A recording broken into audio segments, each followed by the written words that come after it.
You lied to the Minnesotans. You said that you carried weapons in war. Mr. That Chairman, is stolen valor. You know what? My wife served 25, Mr. Chairman, 24 years in the a little bit of military, respect for the and witness. she's an Iraq war veteran. You know what I mean? She was This over in heckling is the war zone. That's On a point stolen of- valor, and I'm so point of order, disgusted with Mr. you. Chairman. And so are the people that you served Point with. of order. Point of order. That's stolen Halt valor. just a minute. Stay Stolen valor. Mr. You didn't Chairman, carry weapons that's in not questioning war. the witness. Congressman, my 24 years was That's not- public Will for you many, many apologize years. for lying? Objection. Will No, you I misspoke. apologize for lying? Objection. If you thought today's congressional hearings would be routine, think again, because what unfolded between Congressman Pete Stauber and Minnesota Governor Tim Walz was one of the most explosive exchanges we have seen this year. As you know, I spent 23 years as a law enforcement officer in the state of Minnesota. You know that, right? Do you know that, yes or no? I Not don't a know trick how many. question. It's not a trick Congressman, question. I don't know I'll how many answer it for you. years. 23 years in Duluth. Thank you for that. So, Governor, do you recognize this picture? I do recognize the picture. Briefly describe it to us. What is it? What's going on?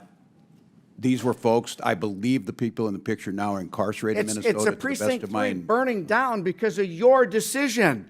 Was this a peaceful protest? Was this a peaceful protest?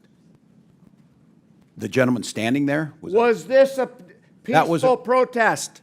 it was a criminal act that people were prosecuted for. So it wasn't a peaceful protest, right? As I watched lawlessness devastate Los Angeles this past week, I was reminded of your failure to protect Minnesota from similar riots. Governor Walz, on May 29th of 2020, during your own press conference, you described your response to the riots during the 2020 Summer of Love as, quote, an abject failure. Governor, I couldn't agree with you more. That's out of context, And Congressman. on May you know it. 17th, 2025, you were at the law school, graduating Minnesota Law School, talking to the graduates. And we've talked about this. You called the enforcement of illegal immigrants a modern-day Gestapo. You've been asked 3-4 times if you would rescind that, and you won't. Will you rescind it? This is like the 5th time, yes or no? Congressman, I was talking to law students about due process, and I said you won't rescind it. you took an oath to due Governor, process. was there a violent al-Shabaab terrorist who entered our country illegally arrested in Minneapolis last year? Yes, there was. Were there 3 illegal child predators arrested by ICE in St. Paul earlier this year? I certainly hope so. That's their job. Yes, there was. Are the officers who arrested the al-Shabaab terrorists or the child predators, are they Nazis or the Gestapo? The tactics of wearing They're masks. not. The tactics of wearing masks. Why did unidentified. you due process. tell us that they were the Gestapo? Do you believe that any of the violent illegal immigrants I have mentioned have a right to be in this country? I don't know what their immigration status was. They're illegal, violent criminals that the ICE took off the streets of Minneapolis. You did not say, Last week, Congressman, what their status Governor, was. last week, law enforcement officers in the state of Minnesota took 900 pounds of meth off the streets. Do you support that? We certainly do. Do you know that Fentanyl, ICE? other things. Do you know that ICE assisted in that those arrests and investigations? Do you support the assistance of ICE in that enforcement action? Yes or no? I can't speak to that because we were not included in the briefing. You don't know if ICE was part of it? I'm telling you they were. I don't have that data. I would have to trust you. Will you that know that. apologize to our constituents and law enforcement officers for making them and their families less safe with your incendiary actions? I'll congratulate them that they helped us work on the largest pension bill for Governor. Minnesota law enforcement in Governor. 30 years. Claiming my time. Governor, what weapons did you carry in war?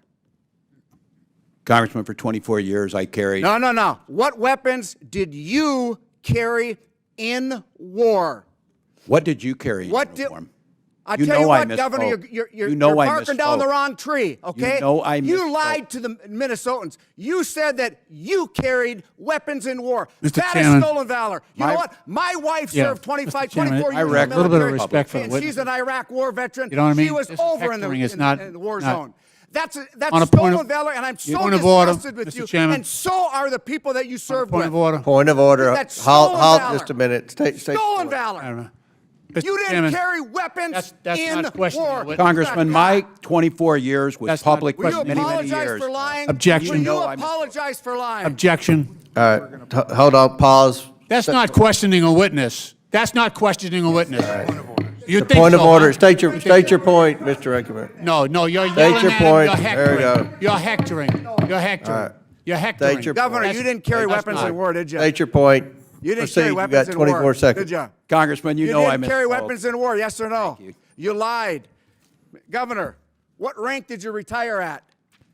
I What rank served, did you retire at? Congressman, I served my battalion as the command sergeant That's major. not the and question for I pay- asked. What rank did you retire at? I retired as a master sergeant in Okay, EA. here's your coin that says you're retired at a command sergeant major. That's Says your I wore challenge that. coin. It This says is- I wore the rank. This is that's right. You didn't retire, did you? I did Stolen retire after valor. 24 years. Here is a picture of your coin, your challenge Jesus coin. Christ. I'm disgusted with you. I'm just. Mr. Governor, Chairman, the you time lie has when the expired. truth- Congressman, you lie I'm- when the I'm truth Gentleman's is time's better. expired. You called half Trump supporters Nazis and fascists, and you know what?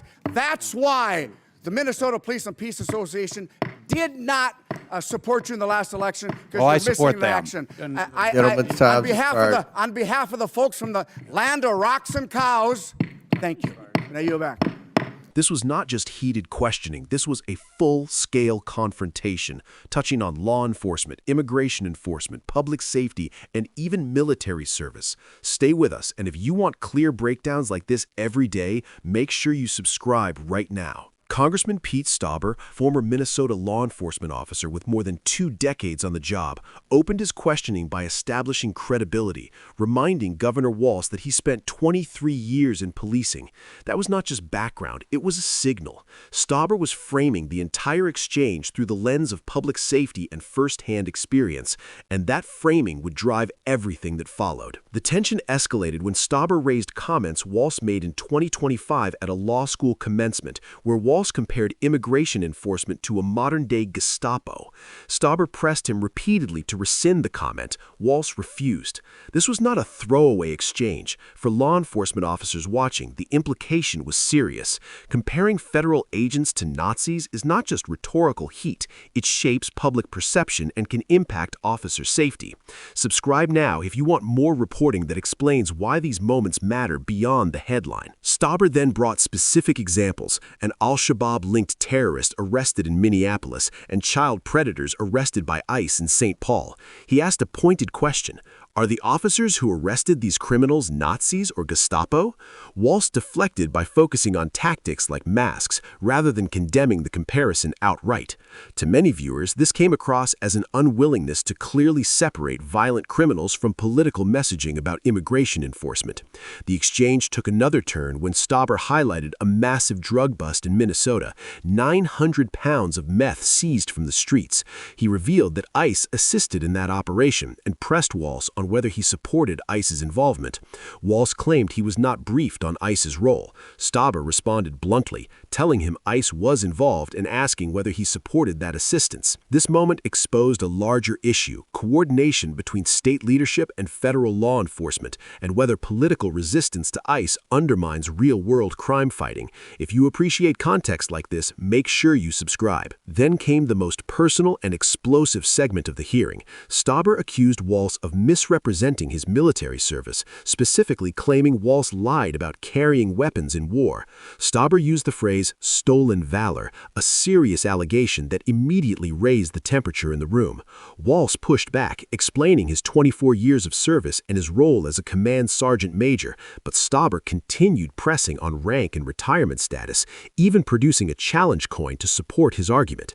At this point, the hearing nearly collapsed into chaos. Objections flew, the chair intervened, and Stauber accused Walz of lying not just to Congress, but to Minnesotans. Whether viewers agree or disagree, this moment illustrates how questions of personal credibility can overshadow policy debates and dominate public attention.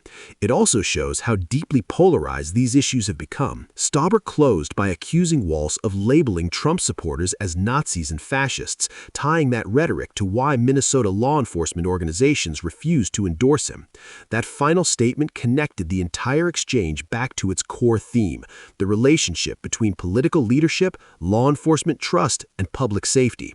What viewers should take away from this hearing is not just who yelled louder or who landed the sharpest line. This exchange revealed unresolved tensions between state and federal authority, between political language and real-world consequences, and between personal narratives and public records. These are the kinds of moments that shape elections, policy decisions, and public trust. If you appreciate context like this, make sure you subscribe. Then we'll continue breaking down the hearings, the politics behind them, and what they mean for your community.